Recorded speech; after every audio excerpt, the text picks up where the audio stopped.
L'image que nous avons choisi de questionner aujourd'hui raconte l'histoire d'une métamorphose au pays des gros bras de la tech. Vous la découvrez ici. Il s'agit de la toute première interview de Mark Zuckerberg après un virage à 180 degrés au sujet de la modération sur les plateformes du groupe Meta. Un entretien accordé très opportunément et pas n'importe qui à Joe Rogan, ce podcasteur à l'audience colossale, soutien de Donald Trump et champion des virilistes. Dans cette conversation, Mark Zuckerberg se livre à un long exercice de contrition et finit par faire allégeance au nouveau président Trump, un homme qu'il avait pourtant banni de Facebook après l'assaut du Capitole. All right, bro. What's happening? Good to see you. You too? What's going on? You know, chill week. Yeah, sort of. Dès les premières secondes, le ton est donné. Cette conversation très décontractée, c'est la marque de fabrique de l'américain Joe Rogan. L'interview a été enregistrée dans ses studios d'Austin, au Texas, dans un décor rustique, mêlant trophées de chasse, créatures de films d'horreur et hommage aux ovnis. Les deux hommes se font face et sont très simplement filmés en chant contre chant. Leurs échanges durent 2h50 sans interruption, exception faite de celle-ci, hautement emblématique du style Rogan. I have to pee so bad. So let's pee and come back because I All want right. to talk about a couple other things. Yeah, We'll sure. be right back, folks. Mark Zuckerberg porte un t-shirt ample, une chaîne en or et une imposante montre au poignet. Ce changement d'allure, opéré au lendemain du Covid, s'accompagne d'un intérêt croissant pour les sports de combat, ce que ne manque pas de souligner Joe Rogan, ancien champion d'arts martiaux et commentateur vedette des combats d'UFC. You look different. When you walked in here today, you look thicker. You look like a different guy. You do. You look like a jiu-jitsu guy now. It's funny. Les sujets s'enchaînent, modération sur les réseaux sociaux, marché de l'intelligence artificielle et près d'une heure consacrée à leurs deux loisirs communs, le jiu-jitsu et la chasse à l'arc. La vidéo, postée le 10 janvier sur YouTube, a été visionnée près de 9 millions de fois en un mois. Lancée en 2009, son émission, intitulée Joe Rogan Experience, compte près de 20 millions d'abonnés sur YouTube. C'est également le podcast le plus écouté au monde sur Spotify. Des personnalités politiques telles que Donald Trump et Elon Musk y défilent, tout comme des figures ouvertement conspirationnistes bannies des grands médias traditionnels. C'est donc ce cadre-là que le patron de Meta a choisi pour poursuivre ses annonces, entamées 3 jours plus tôt. Il met fin au fact-checking et souhaite laisser beaucoup plus de contenu circuler sur Instagram et Facebook. We're going to get back to our roots and focus on reducing mistakes, simplifying our policies, and restoring free expression on our platforms.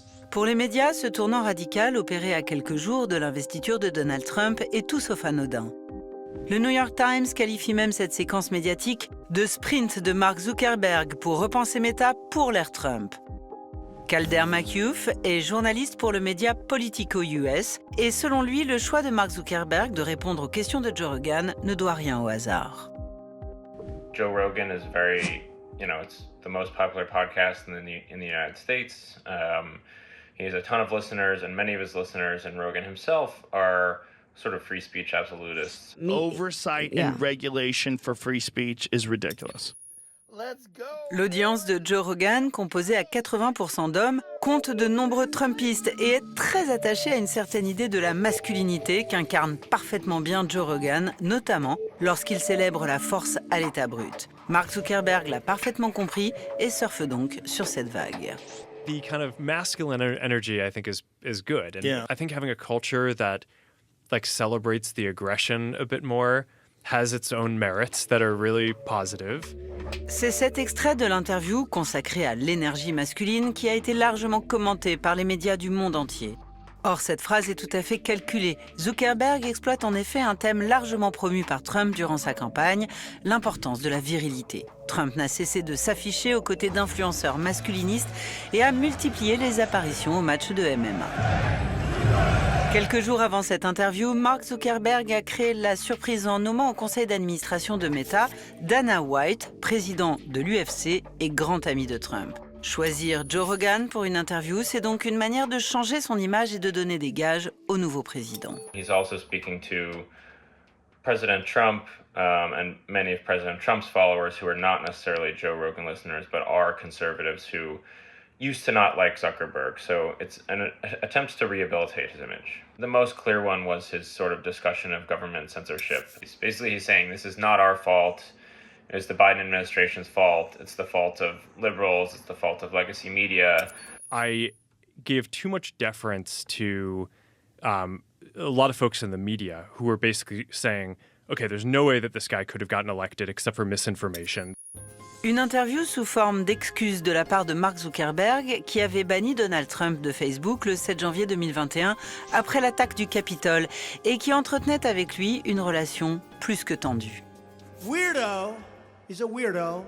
Mark Zuckerberg came to the White House, kissed my ass. La réconciliation entre les deux hommes était donc loin d'être acquise, mais l'opération de communication de Mark Zuckerberg semble avoir fonctionné. I think they've come a long way. Meta, Facebook. Mais chez Joe Rogan, Mark Zuckerberg n'est pas seulement venu parler liberté d'expression. Pendant près d'1 heure, il est surtout question d'enjeux économiques et financiers. Car Mark Zuckerberg joue gros après l'échec commercial du métaverse et ses investissements massifs dans l'intelligence artificielle, il a impérativement besoin du soutien de la nouvelle administration. He said directly that he thought that Trump would be better on those topics, and basically that Trump wanted the American social media companies like Meta to succeed globally. So, I think all of that was aimed directly at showing Trump that he's on their side. La démarche calculée de Mark Zuckerberg est soulignée dans de nombreux commentaires sous la vidéo qui notent que l'homme d'affaires sait exactement de quel côté le vent a tourné. Nombreux sont les leaders de la tech américaine à courtiser Donald Trump aujourd'hui, alors qu'ils le critiquaient hier. Le 20 janvier 2025, les dirigeants de X, Amazon et Google se tenaient aux premières loges de la cérémonie d'investiture du président américain. Mark Zuckerberg n'est donc pas le seul à avoir retourné sa veste. Mais c'est chez lui une pratique récurrente. Personnage résolument opportuniste, il n'hésite pas à incarner sur ses réseaux sociaux sa vision du monde en permanente évolution. Quand on regarde cette vidéo, c'est évidemment que on a le Mark Zuckerberg physiquement transformé, avec, je dirais, une ossature physique beaucoup plus musclée, un ardent défenseur d'un mode de vie à l'américaine. Et cette vidéo, par exemple, elle est publiée le jour de la fête de l'indépendance américaine. Donc c'est un message, en fait, politique qui est envoyé à toutes celles et ceux qui le suivent pour dire « Regardez, je suis le continuateur de la longue histoire des États-Unis, qui est celle de la conquête de l'Ouest, qui est celle de la recherche de profit, de la quête de liberté. On est passé quelque part de cet entrepreneur qui se met dans la filiation un peu de la contre-culture telle qu'on peut la prêter à la Silicon Valley, ouverte aux minorités, à la diversité, à un homme qui est plutôt un mâle dominant, n'ayant pas peur de s'exposer physiquement pour réussir à conquérir le monde, à surmonter toutes les difficultés de son entreprise.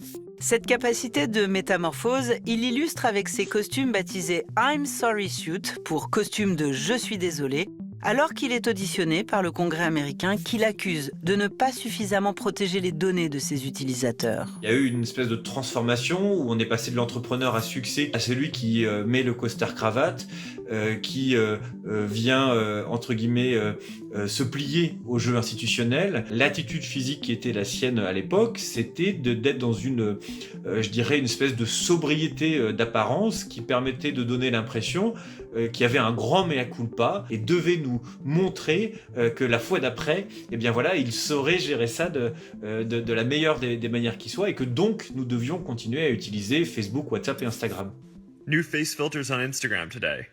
This is my favorite one so far. Il y a en permanence chez lui une façon d'utiliser le compte pour dire voilà ce que vous pouvez faire pour construire le monde connecté que je vous propose. Quand il fallait faire une espèce d'association entre l'idée de connexion et de bien pour la société, on pouvait faire des défis si possible pour lever des fonds pour, je sais pas, des bonnes causes, pour lutter contre des maladies rares. Quand il se met à lancer le métavers, qui a été sa tentative comme ça de nous embarquer dans la nouvelle frontière du numérique, post-Covid, le premier personnage qu'il transforme en avatar, c'est son propre visage.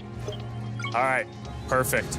Est-ce que ce passage chez Joe Rogan nous montre à quel point il est devenu cynique, ou est-ce que ça révèle un autre bout du personnage? Encore une fois, il a toujours su faire le dos rond et s'adapter aux circonstances. Et au fond, son allégeance ultime, c'est celle de ses propres intérêts. Mark Zuckerberg poursuit sa transformation. Après la modération, c'est à la politique interne de son entreprise qu'il s'est attaqué. Il a en effet annoncé la fin des programmes de diversité et d'inclusion conçus pour favoriser le recrutement de femmes et de personnes issues des minorités. Une décision qui fait évidemment écho à la bataille que mène très activement Donald Trump depuis le tout premier jour de son mandat. C'était une enquête de Salomé Hurel pour le Dessous des images. Salut à tous.